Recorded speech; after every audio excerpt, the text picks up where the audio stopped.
Shalom, shalom, selamat malam untuk kita semua. Saudara, bulan lalu saya sempat sedikit berbicara tentang bagaimana terjadi perubahan-perubahan yang sangat cepat di dalam dunia yang kita hidupi hari-hari ini. Karena teknologi berkembang sangat cepat, ada disrupsi di berbagai bidang dalam ekonomi dan dalam bidang-bidang yang lainnya itu terjadi disrupsi, terjadi perubahan-perubahan yang satu menggantikan yang lain begitu. Misalnya kemarin saya dengar ada orang yang mengobrol, saya tidak kenal karena saya cuma dengar pembicaraan mereka, lalu rupanya bapak ini lagi mengobrol dengan temannya. Bapak ini adalah rupanya dia seorang pengusaha yang jualan ATK, alat-alat tulis. Dan kemudian dia mengatakan bahwa usaha itu juga mengalami degradasi karena perkembangan teknologi, perkembangan digital. Jadi penjualan kertas itu, penjualan alat-alat tulis itu menurun sekarang karena dunia digital hari-hari ini. Nah, saya pikir itu memang benar ya, karena misalnya kalau kita dulu mahasiswa, kalau mau kumpulkan tugas kepada dosen, itu kan pasti kita pakai kertas, di-print dulu, dikasih kepada dosen. Tapi sekarang kan banyak yang hanya dikirim melalui email, tidak lagi menggunakan kertas, dan itu berpengaruh kepada orang-orang yang punya usaha penjualan alat-alat tulis, penjualan kertas dan sebagainya. Nah, dari banyak sisi, maksudnya dalam banyak bidang itu terjadi perubahan-perubahan yang seperti itu. Dari sisi kerohanian bagaimana? Terjadi juga degradasi dalam iman, terjadi degradasi kerohanian. Kita tidak bisa menyangkali bahwa apa yang firman Tuhan katakan tentang keadaan manusia akhir zaman itu benar-benar terjadi. Perkembangan teknologi itu terus menggeser keberadaan Tuhan dalam hati manusia, terus menggeser kebergantungan kita kepada Tuhan menjadi kebergantungan kepada teknologi, kepada AI, kepada internet, kepada handphone. Kita tidak bisa menyangkali itu. Dan sadar atau tidak, kita diarahkan pada satu sistem yang membuat kita ini tidak bisa lari dari situ. Misalnya sistem pembayaran. Jadi kalau misalnya kita belajar tentang doktrin akhir zaman itu, nanti kan antikristus itu akan menguasai dunia. Dan ketika dia menguasai dunia, dia akan menguasai segala bidang. Dalam keagamaan dia kuasai, dalam ekonomi dia kuasai. Nah, kita lihat, kita secara tidak sadar kita diarahkan pada satu sistem secara global yang membuat kita itu ada di dalam sistem itu. Misalnya sistem pembayaran secara digital. Dulu kan kita harus pakai tunai. Sekarang orang kebanyakan tidak bawa uang tunai lagi. Pembayaran secara digital, pakai QRIS, pakai Dana, pakai OVO dan sebagainya.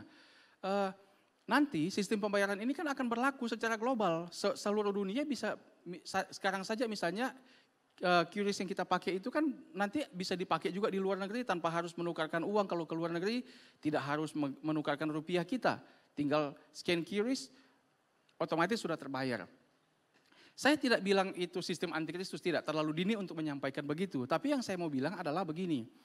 Ketika firman Tuhan katakan antikristus itu akan menguasai perekonomian, kita melihat bahwa hari ini kita dengan mudahnya diarahkan kepada hal seperti itu. Sistem pembayaran global itu kita mau lari kemana? Kita sekarang semua pakai itu kan?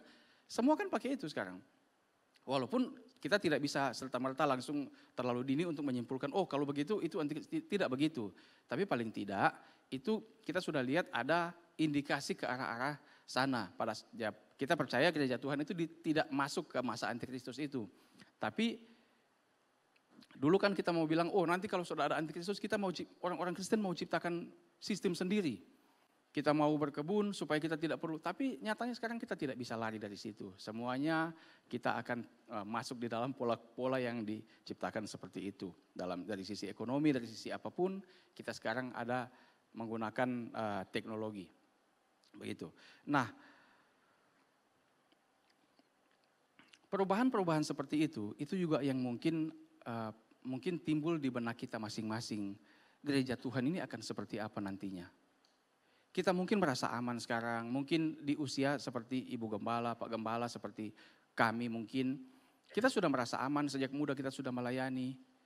Tapi bagaimana dengan generasi sesudah kita itu kan jadi pertanyaan, nanti dunia akan semakin canggih. Bagaimana gereja Tuhan ke depan, bagaimana orang-orang Kristen ke depan, bagaimana generasi ke depan. Dan itu menjadi beban bagi saya dan saudara. Kita harus sama-sama memikirkan ini.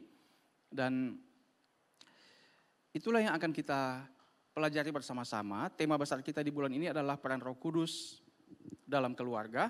Dan yang akan kita bicarakan pada hari ini adalah membangun generasi yang tangguh. Tapi karena saya mengeksposisi bagian firman Tuhan di Hakim-Hakim 6 ini, saya sedikit mengubah judulnya menjadi generasi tangguh yang dipakai Tuhan. Karena juga di sini kebanyakan anak muda. Generasi tangguh yang dipakai oleh Tuhan. Dan kita akan melihat di Hakim-Hakim 6, juga nanti akan membaca sedikit di Hakim-Hakim 7, 8, dan 9. Tapi sebelum kita sampai di situ, kita akan melihat bahwa, coba slide-nya. Kalau kita mempelajari kitab Hakim-Hakim ini, maka kita akan menemukan satu siklus yang berulang-ulang di dalam kitab Hakim-Hakim ini dari generasi satu ke generasi yang lainnya. Kata-kata ini terulang terus. Lalu orang Israel melakukan apa yang jahat di mata Tuhan. Mereka beribadah kepada para Baal, maksudnya para dewa berhala. Lalu seterusnya begitu dari generasi ke generasi, berpindah generasi. Kan kalau pada pasal-pasal berikutnya itu sudah berpindah generasi. Tapi siklus dosa itu terjadi berulang-ulang. Orang Israel melakukan apa yang jahat. Orang Israel, jadi ketika mereka melakukan apa yang jahat, Tuhan hukum mereka. Lalu mereka bertobat, tapi kemudian setelah negeri mereka aman, bikin dosa lagi, Tuhan hukum lagi. Siklusnya terjadi berulang-ulang. Dan ini kenapa? Kalau orang tua, para rohaniawan, para imam, para nabi di zaman itu tidak berperan dengan baik, maka ini memang akan terjadi berulang-ulang juga di gereja Tuhan di masa kini. Kalau orang tua gereja Tuhan itu tidak berperan dengan baik, maka siklus ini juga bisa terjadi berulang-ulang. Dan kita akan belajar bersama-sama bagian firman Tuhan ini dari Hakim-Hakim pasal 6. Saya tidak akan baca semua karena terlalu panjang, akan memakan waktu yang lama. Nanti bagian-bagian firman Tuhan lainnya akan kita baca sepanjang pembahasan firman Tuhan ini. Dan saya hanya akan membaca Hakim-Hakim 6 ayat 1 sampai ayat yang ke-12 dan juga kemudian lompat ayat yang ke-16. Tetapi orang Israel melakukan apa yang jahat di mata Tuhan. Sebab itu Tuhan menyerahkan mereka ke dalam tangan orang Midian 7 tahun lamanya. Jadi orang Midian dipakai untuk menghukum orang Israel yang jahat ini. Nah, judul perikopnya adalah Gideon itu diangkat menjadi hakim. Jadi di zaman itu Israel itu belum menjadi sebuah kerajaan. Mereka dipimpin langsung oleh Tuhan melalui perantaraan nabi dan juga orang yang jadi pemimpin itu namanya hakim. Belum ada raja di zaman itu. Ayat 2. Dan selama itu orang Midian berkuasa atas orang Israel. Karena takutnya kepada orang Midian itu, maka orang Israel membuat tempat-tempat perlindungan di pegunungan, yakni gua-gua dan kubu-kubu. Setiap kali orang Israel selesai menabur, datanglah orang Midian, orang Amalek dan orang-orang dari sebelah timur lalu maju mendatangi mereka. Berkemahlah orang-orang itu di daerah mereka dan memusnahkan hasil tanah itu sampai ke dekat Gaza dan tidak meninggalkan bahan makanan apapun di Israel, juga domba atau lembu atau keledai pun tidak. Sebab orang-orang itu datang maju dengan ternaknya dan kemahnya dan datangnya itu berbanyak-banyak seperti belalang. Orang-orangnya dan unta-untanya tidak terhitung banyaknya, sekaliannya datang ke negeri itu untuk memusnahkannya. Sehingga orang Israel menjadi sangat melarat oleh perbuatan orang Midian itu. Lalu berserulah orang Israel kepada Tuhan. Ini terjadi berulang-ulang selalu. Ketika orang Israel berseru kepada Tuhan karena orang Midian itu, maka Tuhan mengutus seorang nabi kepada orang Israel yang berkata kepada mereka, beginilah firman Tuhan Allah Israel, akulah yang menuntun kamu keluar dari Mesir dan membawa kamu keluar dari rumah perbudakan. Aku melepaskan kamu dari tangan orang Mesir dan dari tangan semua orang yang menindas kamu, bahkan aku menghalau mereka dari depanmu dan negeri mereka kuberikan kepadamu.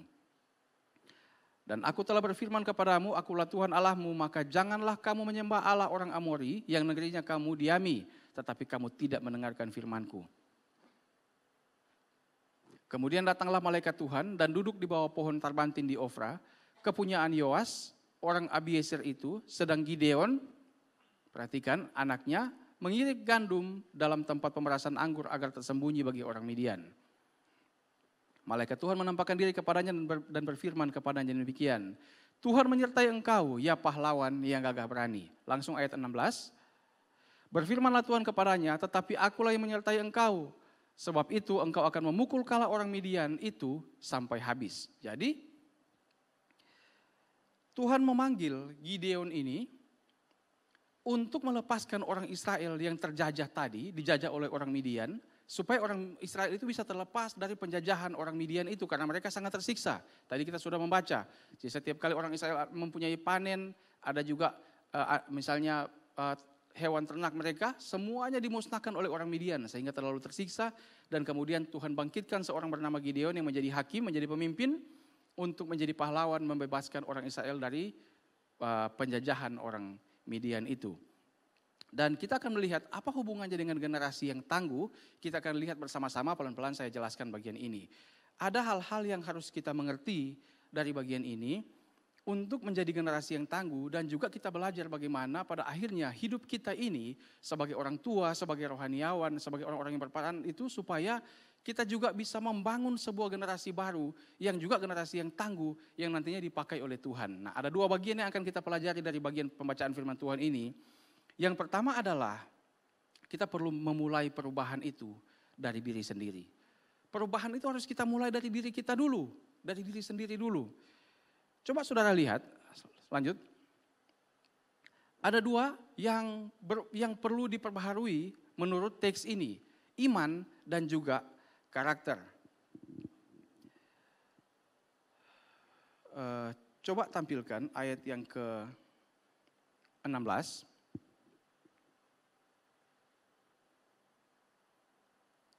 Sebentar ya.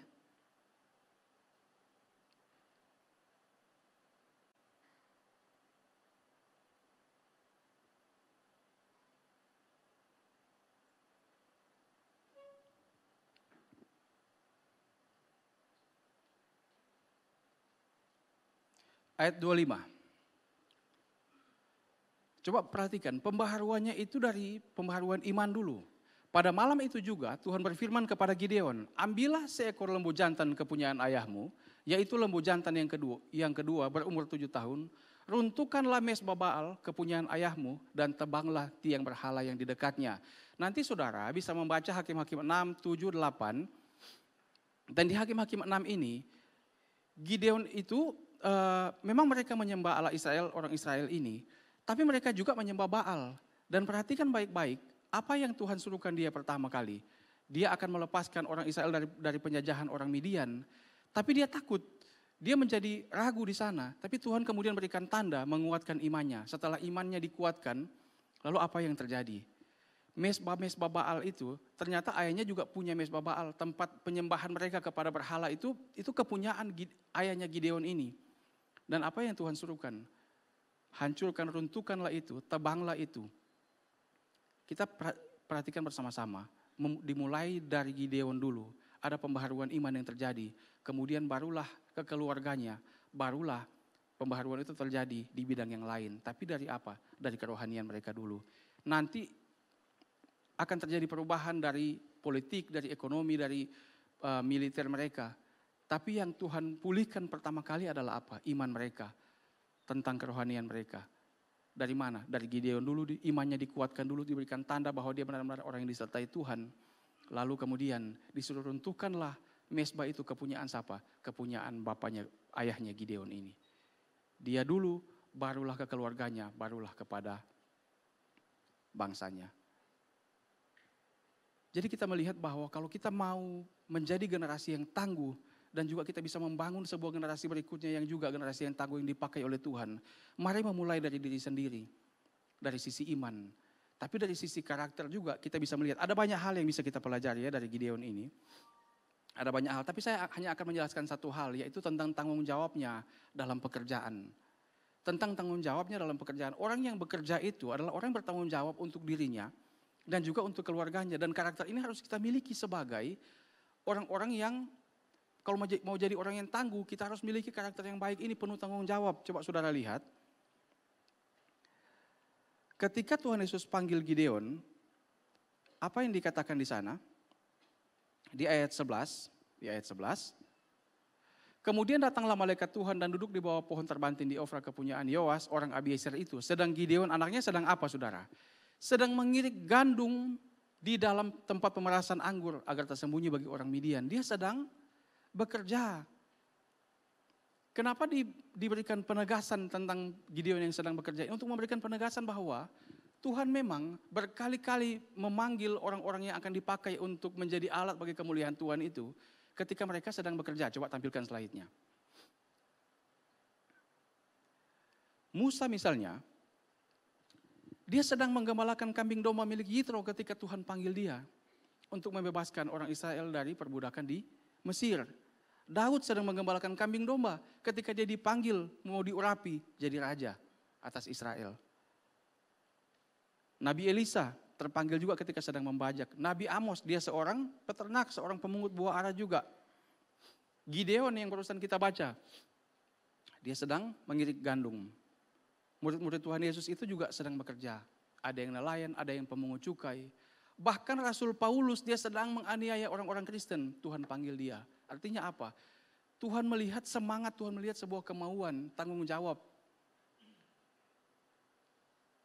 Generasi yang tangguh itu harusnya punya karakter yang baik seperti ini. Punya tanggung jawab di dalam bekerja. Mau bekerja, orang yang rajin. Walaupun penuh kekurangan, nanti kita lihat Tuhan juga pakai orang-orang yang penuh kekurangan. Tapi Tuhan pakai orang-orang yang sedang bekerja seperti ini. Ada banyak hal yang bisa kita pelajari di sana. Tapi paling tidak soal iman dan soal karakter ini yang harus kita mulai dari diri kita sendiri kalau kita mau menjadi generasi yang tangguh. Saudara, kesadaran itu harus datang dari diri kita sendiri untuk berubah. Jangan menuntut orang lain berubah kalau kita sendiri tidak mau mengubah hidup kita. Membangun kerohanian kita, membaca firman Tuhan ini. Membangun karakter kita. Belajar bertanggung jawab, belajar bekerja dengan rajin. Saya membaca sebuah tulisan, ada orang tua yang terlalu berambisi supaya anaknya ini menjadi orang yang unggul, tapi kemudian itu sudah berlebihan. Jadi anaknya ini dikasih les mulai dari hari Senin sampai hari Minggu, tidak ada liburnya. Hari Senin dia latih les matematika, pelajaran-pelajaran di sekolah. Hari Selasa dia belajar bela diri, hari Rabu dia belajar musik dan seterusnya. Semua mau dipelajari. Dia mau anaknya itu unggul. Dia lupa bahwa orang tua itu juga, dia kadang lupa bahwa dia sendiri tidak mampu melakukan itu, tapi dia paksakan anaknya untuk melakukan itu. Pada akhirnya anak-anak jadi depresi karena terlalu dipaksakan seperti itu. Padahal kan kita harus melihat bahwa yang mana yang potensi mereka, itulah yang dikembangkan. Tapi kadang-kadang orang tua, dia mau anaknya unggul, tapi dia sendiri ketika bawa les anaknya ke sana kemari, di luar dia cuma menggosip, tidak jadi teladan. Padahal tidak ada orang juga yang bisa hebat dalam segala hal, tidak ada saudara. Mana ada orang yang bisa hebat dalam segala hal. Tadi saya contohkan teman saya ini, misalnya yang pemain bass ini, Cipi ini. Dia jago, bisa bermain musik, dia bisa fotografi, hasil fotonya bagus. Tapi kan dia juga tidak jago karate, kan tidak begitu kan. Mana ada orang yang bisa jago begitu. Anto kemarin tadi juga saya berikan contoh. Anto ini jago sekali dalam banyak hal, jago. Pokoknya dia hebat, serba bisa. Tapi Om Anto bisa setel akan motorku supaya lebih laju? Tidak bisa dia. Maksudnya tidak ada orang yang bisa jago dalam segala hal, itu tidak bisa. Dia oke lah, dia bisa jago dalam hal-hal yang lain, tapi tidak ada orang. Jadi maksudnya kita juga harus melihat bahwa kalau kita tidak mampu, kita jangan dulu menuntut orang lain seperti itu kira-kira. Mari mengubah diri kita, dari iman kita, dari karakter kita mengubah itu. Supaya kita tidak menuntut orang lain tanpa memulai dari diri kita sendiri. Gideon itu jadi pakai sebagai alat bagi kemuliaan Tuhan. Tapi dimulai dari dirinya sendiri, kemudian ke keluarganya, barulah dia mengubah bangsanya. Dari iman, dari kerohanian dibereskan dulu. Kemudian hal-hal yang lain secara politik, secara pemerintahan dan sebagainya, bangsa mereka kemudian dipulihkan. Sebelum mengubahkan orang lain, sebelum menuntut orang lain, marilah melihat diri kita. Ada hal-hal kecil yang perlu kita ubah dalam hidup kita ini. Ada hal-hal kecil yang perlu kita lakukan. Dan kadang-kadang kita tidak tahu hal-hal kecil yang kita lakukan itu bisa berdampak besar nantinya, saudara. Langkah-langkah kecil yang kita lakukan itu bisa berdampak besar nantinya. Ada sebuah contoh yang baik sekali tentang para penginjil ini. Coba lihat, hamba-hamba Tuhan ini. Seorang bernama Edward Kimball ini, seorang guru sekolah minggu yang sederhana, kemudian dia menginjili anak muda, seorang pegawai toko sepatu yang sederhana juga, hanya menjaga toko sepatu. Kemudian dari penginjilannya itu lahirlah seorang penginjil hebat yang bernama D.L. Moody, mungkin sebagian tahu nama itu. Itu dari mana? Dari pelayanan seorang guru sekolah minggu, dan kemudian diinjili D.L. Moody. Waktu itu D.L. Moody masih menjadi seorang pegawai toko sepatu. Dari D.L. Moody ini kemudian dia menginjili orang lain, muncullah nama Frederick Meyer. Dari Frederick Meyer ini kemudian dia menginjili lagi, muncullah nama Wilbur Chapman. Dari Wilbur Chapman ini kemudian merekrut orang lain yang kemudian melayani bersama-sama, namanya Billy Sunday. Billy Sunday ini berkhotbah, dan pada akhirnya di dalam sebuah khotbah itu ada orang-orang yang terinspirasi dengan khotbahnya. Lalu mereka membuat satu organisasi untuk membuat KKR untuk membuat semacam revival pada kota mereka. Lalu orang-orang ini kemudian membuat KKR, mereka mengundang seorang yang bernama Mordecai Ham. Dan satu kali Mordecai Ham ini sedang berkhotbah, dan ada seorang anak berusia 16 tahun. Dia tergugah mendengar firman Tuhan yang disampaikan oleh Mordecai Ham ini. Dan anak ini maju ke depan, menerima Tuhan Yesus sebagai Tuhan dan Juru Selamat, memberi diri untuk melayani Tuhan. Dan yang kita kenal dengan nama Billy Graham, seorang penginjil yang mempertobatkan ribuan orang lewat pelayanannya. Tuhan yang mempertobatkan memang, tapi lewat pelayanan seorang Billy Graham ini, ada ribuan orang yang bertobat. Dari mana saudara? Dari mana muncul nama seorang Billy Graham, seorang penginjil besar ini? Dari seorang guru sekolah minggu yang sederhana. Kadang-kadang langkah-langkah kecil yang kita lakukan itu, kita tidak tahu. Kita merasa itu kecil, tapi itu berpengaruh besar bagi orang lain. Maka mari mengubah hidup kita, memulainya dengan langkah-langkah kecil dalam hidup kita, karena kita tidak tahu apa yang akan terjadi. Sebuah hal besar apa yang akan terjadi dengan langkah kecil yang kita lakukan. Saudara, di bidang kita masing-masing, ayo kita punya beban ini. Kalau kita misalnya seorang pengajar, ayo kita mengajar dengan baik. Supaya memunculkan generasi-generasi yang baru, yang dipakai oleh Tuhan, yang berkualitas. Negara kita itu kan diharapkan nanti bisa bersaing dengan negara-negara maju menuju Indonesia emas tahun 2045 setelah 100 tahun Indonesia merdeka. Dan Indonesia itu mempunyai peluang besar karena bonus demografi. Maksudnya ada banyak penduduk, dan penduduk yang banyak itu usia yang produktif itu lebih banyak daripada usia yang non produktif. Jadi di kurang lebih tahun 2030 itu nanti banyaknya penduduk yang ada ini di Indonesia ini itu usia produktifnya lebih banyak daripada usia yang non produktif, dan itu menjadi peluang besar untuk menuju Indonesia emas tahun 2045. Tetapi saudara, ini bisa terwujud kalau SDM-nya baik. Bonus demografi itu cuma alat. Kita ini cuma alat. Mungkin anak-anak muda yang ada di sini itu adalah sebagai alat bagaimana kita menuju Indonesia emas. Tapi kalau alatnya tidak berkualitas, SDM-nya itu tidak berkualitas, maka itu justru akan menjadi bencana. Dan sementara fakta yang kita lihat, riset-riset itu menunjukkan bahwa anak-anak muda itu sekarang malah kecanduan gadget, menjadi orang-orang yang mager, menjadi orang yang malas baca, menjadi orang yang suka dengan hal-hal yang instan, tidak mau berproses dengan baik, semuanya instan karena semua informasi ada di internet, dan tidak mau belajar dengan baik, tidak mau membaca buku dengan baik. Lalu generasi Z itu juga sering dikatakan generasi stroberi, mudah menyerah dalam pekerjaan, itu tidak menunjukkan loyalitas yang baik, bermasalah dengan pekerjaan, bermasalah dengan kesehatan mental, mengalami burnout dan sebagainya. Ada yang bersembunyi di dunia maya, lari ke narkoba dan sebagainya. Tapi mari kita tidak perlu terpengaruh dengan stigma-stigma seperti itu. Kita jadikan firman Tuhan ini sebagai dasar dalam hidup kita supaya kita bisa menjadi generasi yang tangguh. Orang boleh bilang, oh generasi Z itu generasi stroberi. Tapi saya berharap kalau kita belajar firman Tuhan ini dengan baik, maka anak-anak muda Kristen itu tidak akan menjadi generasi yang lemah. Tapi juga ini menjadi beban bagi kita semua, beban bagi orang tua. Dan di situ ada peran orang tua, peran gereja, peran hamba-hamba Tuhan, peran dari para pengkhotbah seperti kami. Ini punya peran penting semuanya, dan itu mesti muncul dari kesadaran kita masing-masing. Kita punya peran, dan betapa luar biasanya kalau generasi yang akan datang itu punya peran penting di negara ini, dan munculnya dari anak-anak Tuhan. Supaya kenapa saudara? Supaya pintu pemberitaan Injil itu semakin mudah, semakin terbuka.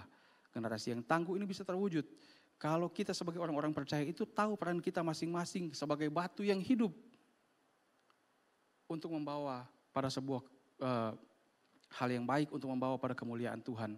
Kalau kita mengerti peran kita masing-masing, kita punya keterbebanan, kita punya tanggung jawab untuk memulai perubahan dalam diri kita terlebih dahulu sebelum menuntut orang lain yang berubah. Itu bagian yang pertama. Dari kisah tentang Gideon ini kita bisa melihat bahwa Gideon diperbaharui dulu dari sisi imannya. Dia juga memberikan keteladanan dari sisi karakternya.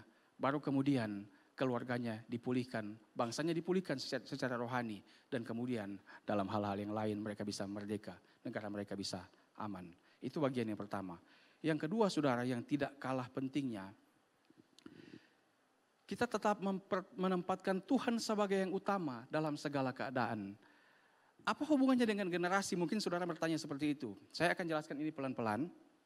Bagaimana ketika kita mengandalkan Tuhan, menempatkan Tuhan sebagai yang utama dalam segala keadaan ini, itu berpengaruh besar dalam generasi menurut teks yang kita pelajari ini. Saudara, saya ajak kita belajar bersama-sama ya, pelan-pelan saya jelaskan untuk melihat apa hubungannya dengan generasi.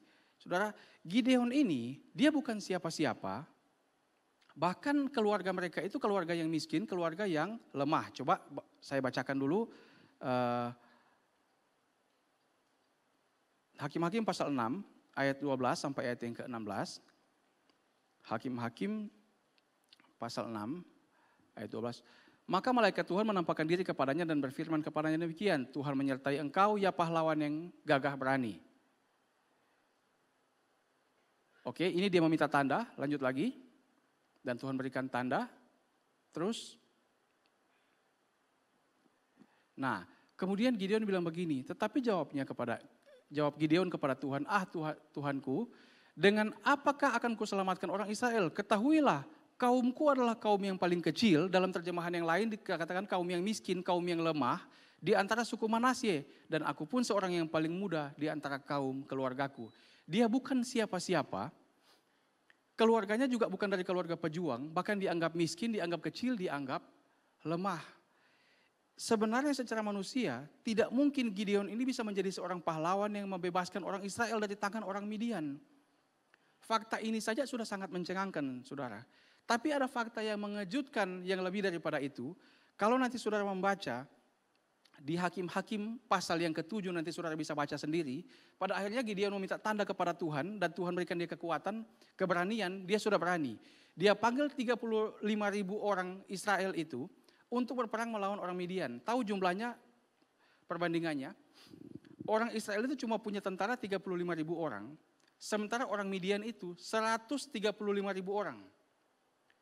Ini saja sudah tidak mungkin ada 35.000 bisa melawan 135.000.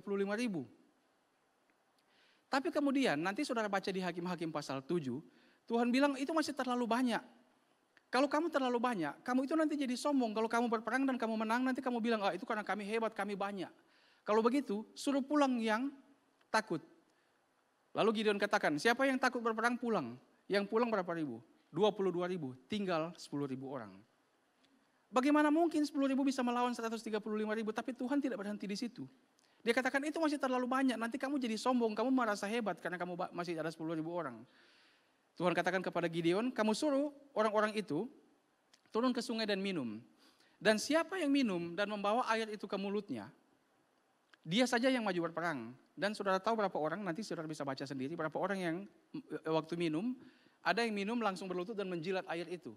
Tapi yang Tuhan mau, yang mengambil air itu dan membawa ke mulutnya, hanya 300 orang. Ada banyak penafsiran mengapa Tuhan memilih yang mengambil ke mulutnya, tapi kita tidak bicarakan itu. Yang kita fokuskan adalah begini. Tuhan itu mau betul-betul, Gideon itu dia hanya mengandalkan Tuhan sebagai satu-satunya pengharapan, menempatkan Tuhan sebagai yang utama. Bagaimana mungkin ada orang 300 orang itu mau berperang melawan 135 orang. Tapi itu yang terjadi, dan ketika terjadi peperangan, mereka tidak benar-benar berperang. Mereka hanya meniup sangkakala.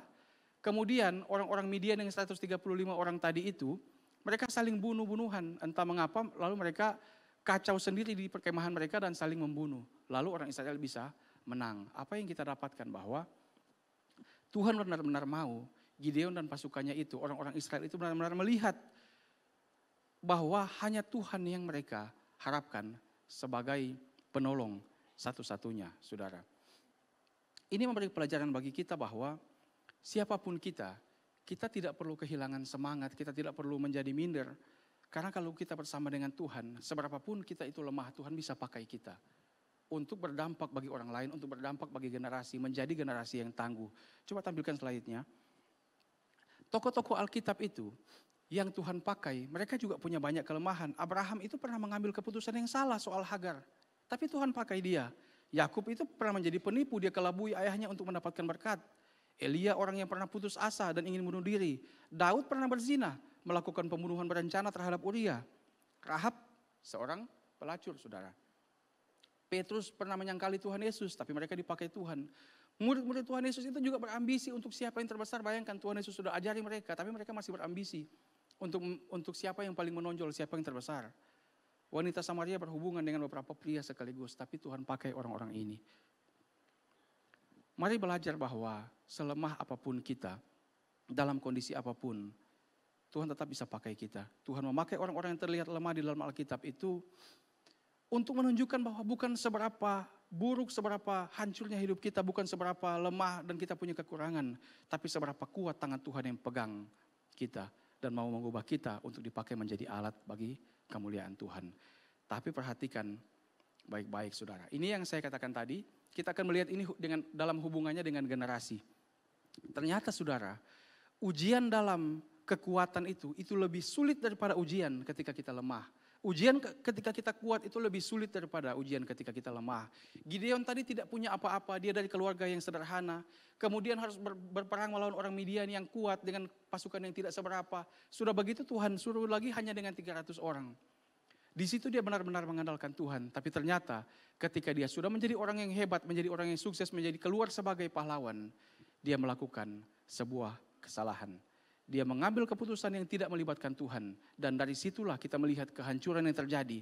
Baik untuk Gideon, keluarganya, maupun generasi yang akan datang. Coba kita lihat. Hakim-Hakim pasal 8. Saya hampir selesai, sabar sedikit ya. Supaya kita bisa belajar firman Tuhan ini dengan baik. Melihat hubungan ini dengan generasi. Hakim-Hakim pasal 8 ayat 22 sampai ayat yang ke-27. Ini ketika orang Israel itu sudah menang, negeri mereka sudah aman, kemudian orang Israel bilang begini, kemudian berkatalah orang Israel kepada Gideon, biarlah engkau memerintah kami, baik engkau, baik anakmu maupun cucumu, sebab engkaulah yang telah menyelamatkan kami dari tangan orang Midian. Lanjut, jawab Gideon kepada mereka, aku tidak akan memerintah kamu dan juga anakku tidak akan memerintah kamu, tetapi Tuhan yang memerintah kamu. Hebat ya Gideon, kata-kata dia di sini. Selanjutnya, tapi ini yang salah di sini. Selanjutnya kata Gideon kepada mereka, satu hal saja yang kuminta kepadamu, baiklah kamu masing-masing memberikan anting-anting dari jarahannya, karena musuh itu beranting-anting emas, sebab mereka orang Ismail. Jadi ketika orang Israel sudah menang, mereka menjarah, merampas perhiasan-perhiasan emas orang-orang Midian, dan masing-masing pegang anting-anting, masing-masing pegang perhiasan.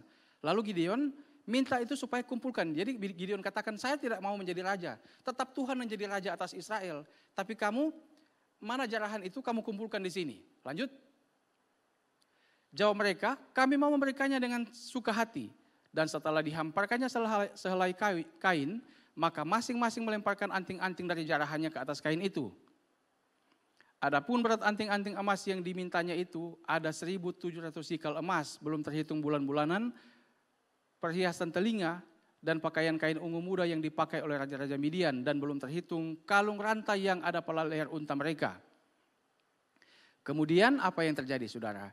Gideon membuat efod dari semuanya itu dan menempatkannya di kotanya di Ofra. Di sanalah orang Israel berlaku serong dengan menyembah efod itu. Inilah yang menjadi jerat bagi Gideon dan seisi rumahnya.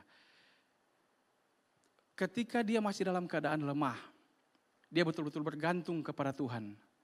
Tapi kemudian ketika dia sukses menjadi pahlawan yang luar biasa, dia lakukan hal yang kemudian membuat orang Israel itu berdosa kepada Tuhan. Generasi selanjutnya menjadi lebih kacau. Coba kita lihat seterusnya. Apa itu baju efod?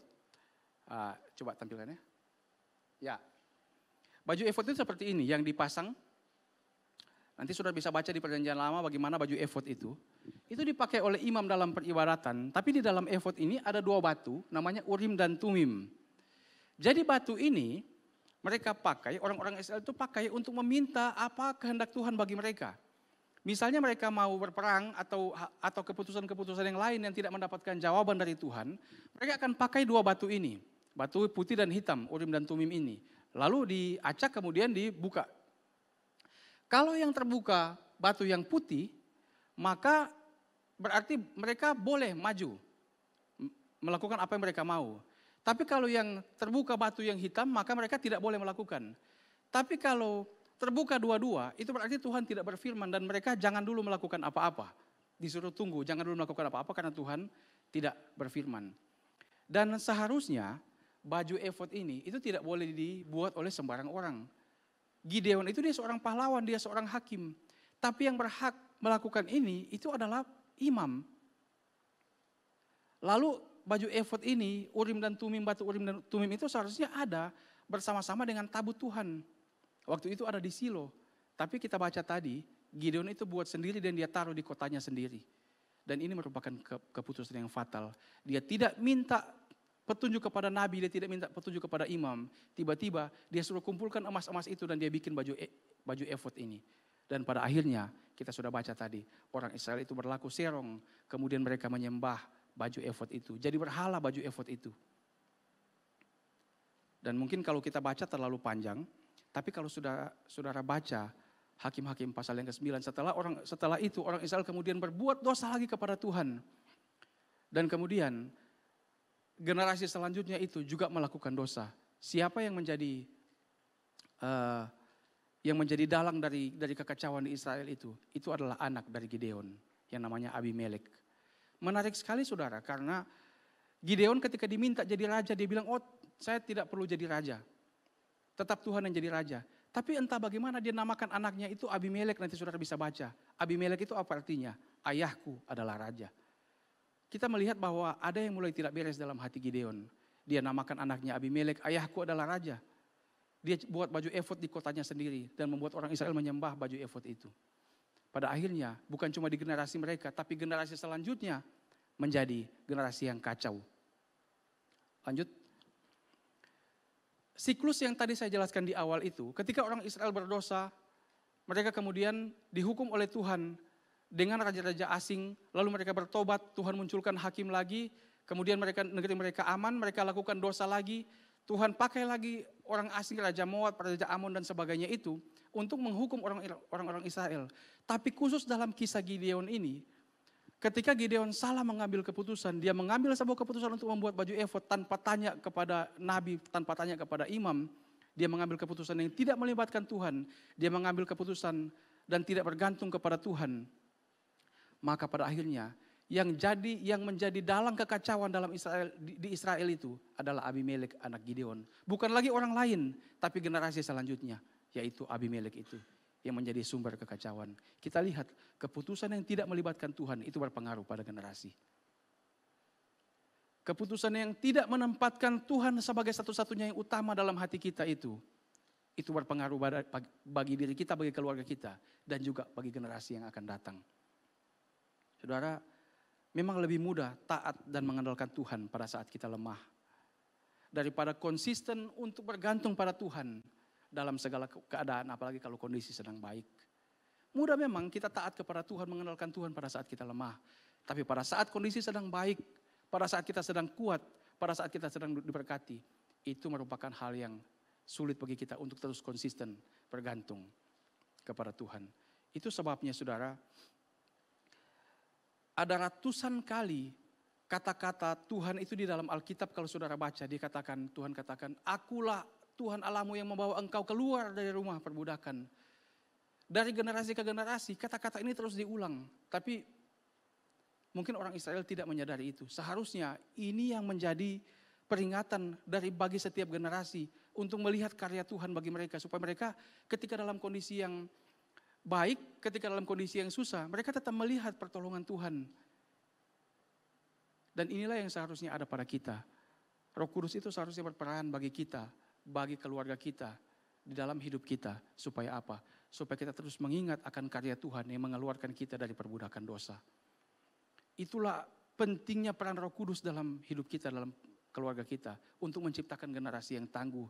Kita perlu mengulang-ulang bagian ini. Ini menjadi tanggung jawab bagi orang tua, tanggung jawab bagi para rohaniawan, para pengkhotbah untuk mengulang-ulang betapa besarnya karya Kristus itu bagi kita dari generasi ke generasi untuk menciptakan sebuah generasi yang tangguh, yang bukan lari ke narkoba, yang bukan bersembunyi di dunia maya, tapi terus berkarya untuk kemuliaan Tuhan. Amin, saudara. Ada dua hal yang kita bisa pelajari pada bagian ini. Mulailah dari diri kita dan terus bergantung kepada Tuhan, menempatkan Tuhan sebagai yang utama dalam segala keadaan. Baik dalam keadaan yang kita lemah maupun pada saat kita kuat, Tuhanlah yang tetap menjadi utama dalam hidup kita. Cerita tentang Gideon ini kita belajar bahwa kita tidak bisa berpuas diri kalau kita sudah jadi orang yang baik melayani Tuhan. Karena ada generasi selanjutnya yang akan melanjutkan pekerjaan Tuhan.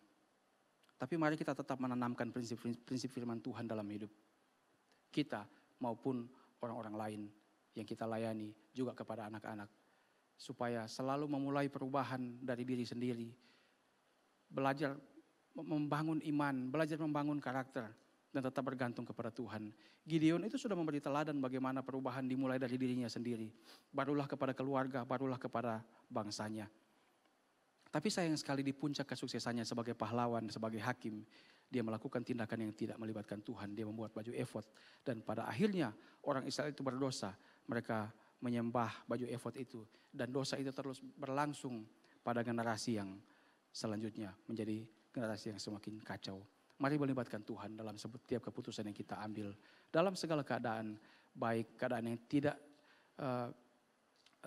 tidak baik di hadapan kita. Mungkin kita sedang lemah, kita sedang tidak berdaya. Tapi juga tetap mengandalkan Tuhan di saat keadaan kita baik-baik saja. Sehingga kita bisa melihat generasi yang tangguh yang dipakai untuk memuliakan Tuhan. Amin untuk firman Tuhan.